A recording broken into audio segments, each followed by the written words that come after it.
오늘 새벽에도 하나님의 은혜가 저와 여러분에게 함께하기를 기원합니다.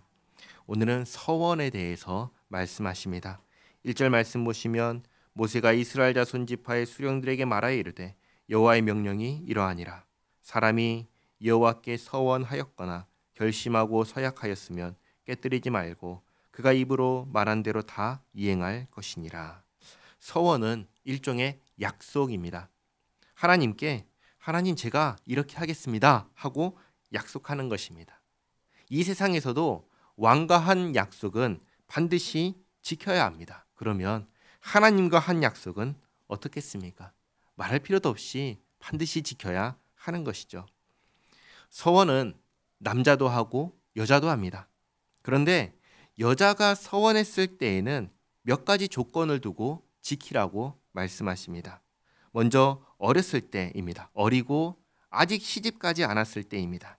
3절 말씀 보시면 또 여자가 만일 어려서 그 아버지 집에 있을 때 여호와께 서원한 일이나 스스로 결심하려고 한 일이 있다고 하자 그의 아버지가 그의 서원이나 그가 결심한 서약을 듣고도 그에게 아무 말이 없으면 그의 모든 서원을 행할 것이요 그가 결심한 서약을 지킬 것이니라.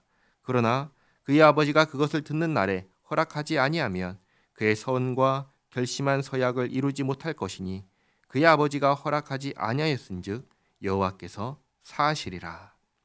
어리고 시집가지 않았을 때 하나님께 무언가 서원을 합니다. 서약을 합니다. 이것을 아버지가 듣습니다. 듣고도 아무 말이 없으면 이 서원은 지켜야 합니다.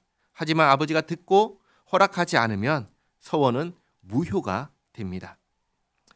이번에는 시집 가기 전에 서원을 했는데 그 서원을 가지고 시집을 갔을 경우에 어떻게 해야 되는가를 말씀하십니다. 6절에 또 혹시 남편을 맞았을 때에 서원이나 결심한 서약을 경솔하게 그의 입술로 말하였으면 그의 남편이 그것을 듣고 그 듣는 날에 그에게 아무 말이 없으면 그 서원을 이행할 것이요 그가 결심한 서약을 지킬 것이니라.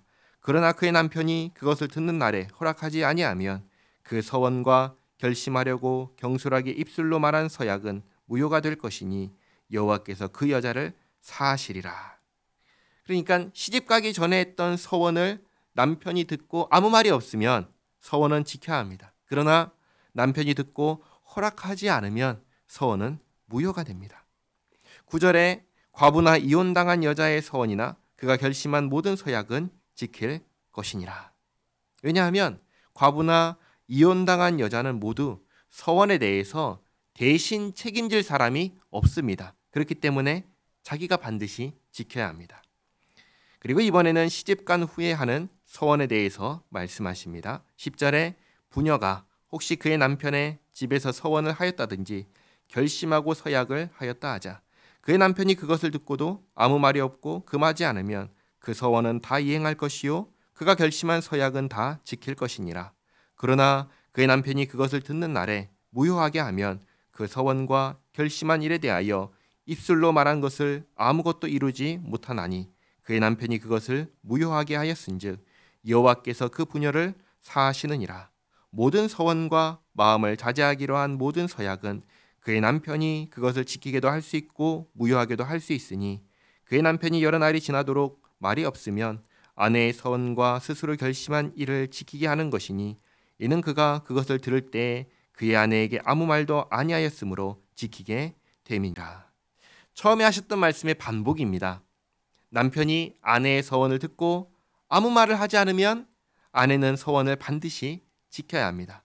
하지만 남편이 아내의 서원을 듣고 금지하면 서원은 무효가 됩니다. 그런데 이런 경우가 있을 수 있겠죠. 그게 15절 말씀인데 그러나 그의 남편이 들은 지 얼마 후에 그것을 무효하게 하면 그가 아내의 죄를 담당할 것이니라.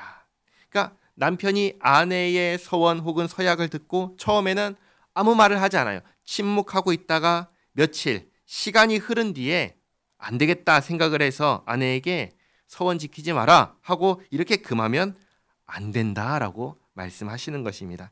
이렇게 하면 서원을 지키지 않는 책임을 누가 져야 되냐면 남편이 지게 됩니다. 그럼 이 남편은 어떻게 책임을 지는가? 이 부분에 대해서는 레위기 27장이 어떻게 하는지 알려주십니다.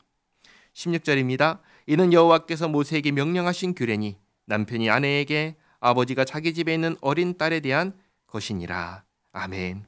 하나님께서 여성이 하는 서원에 대해서 시집 가기 전에 한 경우, 과부나 이혼을 한 경우, 그리고 시집간 후에 한 경우, 이렇게 세 가지 예를 들어서 어떤 경우에 지켜야 되고 어떤 경우에는 무효가 되는지를 알려주셨습니다. 이 말씀을 쭉 보다 보면은 이 한 가지 질문을 할 수 있습니다. 뭐냐면, 왜 여자는 서원할 때 아버지나 남편에게 허락을 구해야 하나요? 이 질문을 할 수가 있습니다. 그 이유는 그 당시에 여자는 자기 자신에 대해서 책임질 수 없던 시대, 책임질 수 없던 사회였기 때문입니다.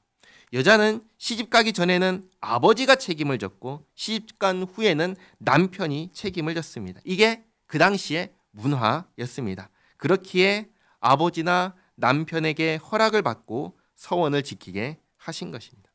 그러나 오늘날은 다르지요. 물론 어린 자녀들은 여전히 부모님께 허락을 구해야 합니다. 왜냐하면 자녀들에 대한 책임은 부모에게 있기 때문입니다. 그러나 부부간의 관계는 오늘날에는 달라졌지요. 이제는 동등한 관계가 되었습니다. 그래서 아내만 남편에게 허락을 구해야 되는 게 아니라 남편도 아내에게 허락을 구해야 하는 동등한 관계로 이제는 달라졌습니다. 서원에 대해서는 오늘 두 가지를 기억하시기 바랍니다. 첫째는 침묵은 허락이다라는 것입니다. 어떤 사안에 대해서 말을 했을 때 침묵을 하면 말을 한 사람이 굉장히 곤란해집니다. 이게 하라는 말인지 하지 말라는 말인지 말을 한 사람이 예상을 해요. 추측을 해야 돼요. 그래서 말을 해놓고 침묵을 하면은, 말을 안 하면 이걸 허락으로 알고 행동을 하면은 상대방이 내가 언제 그랬냐, 그렇게 하라고 했냐 하면 이것도 참 힘들고, 말을 했는데 침묵하니까 하지 말라는 것인가 해서 안 하면 내가 언제 하지 말라고 했냐 이렇게 나오면 또 이것도 참 곤란하거든요.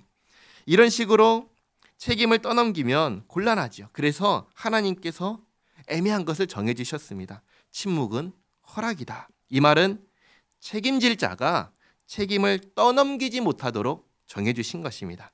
침묵은 허락이다. 둘째로 약속은 지켜야 한다라는 것입니다. 앞서 말씀드렸듯이 왕 앞에서 한 약속도 반드시 지켜야 한다면 하나님 앞에서 한 약속은 어떻겠습니까? 반드시 지켜야 하는 것입니다. 예수님을 믿는 사람은 본래 약속을 지키는 사람입니다. 다시 말해 믿을 수 있는 사람입니다. 그게 예수님을 믿는 사람입니다. 우리는 어떤 사람입니까? 우리는 신뢰할 수 있는 사람입니까? 우리가 예수 믿는 사람으로서 우리의 본래 자리를 회복하는 우리 모두가 되기를 바랍니다. 기도하겠습니다. 좋으신 하나님, 예수님 안에서 하나님의 아들과 딸이 되게 하여 주신 은혜에 감사합니다.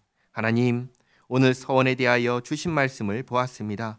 책임져야 하는 자리에서 책임지는 우리 모두가 되게 하옵소서. 또 약속하면 지키는 우리 모두가 되게 하옵소서. 처음 이 땅에 복음이 전해졌을 때 예수님을 믿는 사람이 가졌던 모습, 믿을 수 있는 사람, 신뢰할 수 있는 사람, 그 모습을 우리가 회복하게 하옵소서. 또 하나님께서 주신 말씀을 따라 살게 하옵소서. 하나님을 사랑하고 이웃을 사랑하며 그렇게 주님께서 우리에게 하라고 하신 말씀을 지켜 행하며 살아가는 우리 모두가 되게 하옵소서. 예수님의 이름으로 기도하옵나이다. 아멘.